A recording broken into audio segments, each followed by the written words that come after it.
Je m'appelle Mohamed Ali Hakimi, je suis chercheur, directeur de recherche à l'INSERM et je travaille en parasitologie.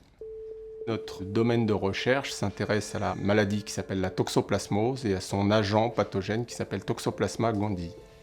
La toxoplasmose, c'est une maladie qui touche 1 milliard d'hommes sur Terre, un Français sur 2. C'est un problème de santé publique pour les personnes qui sont greffées ou immunodéprimées dans le cas des cancérothérapies. Notre équipe a montré très récemment qu'il y a un gène qui est très important dans le cancer qui s'appelle P53, qui est impliqué dans pas mal de cancers, qui est justement ciblé par une des molécules du parasite pour contrôler le cycle cellulaire de sa cellule pour qu'elle se maintienne, qu'elle soit en bonne santé et qu'elle prolifère et que lui-même prolifère à l'intérieur de cette cellule. Donc on peut avoir des liens comme ça avec la cancérologie et je pense que l'étude de nos parasites permet de mieux comprendre les mécanismes moléculaires qui sont en jeu dans une cellule complexe qui est une cellule humaine. Alors, toxoplasma, si on poussait un peu le trait, on pourrait parler de symbiose. Quelque part, vous avez un parasite qui, via cette communication avec le système de défense de son hôte, arrive à la fois à maintenir sa propre population la plus basse possible pour pas que vous ayez une parasitémie disséminée, vous tuez votre hôte. Et puis en même temps, il est capable de se maintenir chez cet hôte, donc il est capable d'échapper au système immunitaire.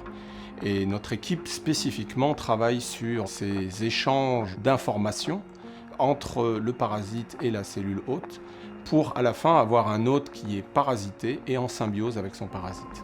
Clairement, nos recherches, elles peuvent se traduire aussi par cette idée qu'en comprenant mieux ce dialogue, voire ces conflits moléculaires, on va essayer de faire en sorte qu'on ait, soit en diagnostic, soit voire même en traitement, à ne toucher que la forme pathogène de ce type de parasite. Donc le prix Sanofi Institut Pasteur est important pour moi et aussi surtout pour mon équipe, parce qu'il récompense un travail collectif de ces 10 dernières années. Et il récompense surtout un champ thématique qui est un peu ignoré, et encore, je ne devrais pas dire ça, parce que maintenant on a même un nouveau Nobel cette année. Ça donne un peu une dynamique pour le futur, et ça va pouvoir nous permettre de nous positionner en tant qu'équipe, et de aussi pousser un peu la parasitologie encore plus loin. Le chercheur, pour moi, c'est un peu comme un artiste, et la science, c'est un peu comme la culture. Donc on a de la chance quand on a accès à la culture ou à la science, et encore plus si on la fait progresser. Et évidemment, on est chanceux parce que c'est notre quotidien.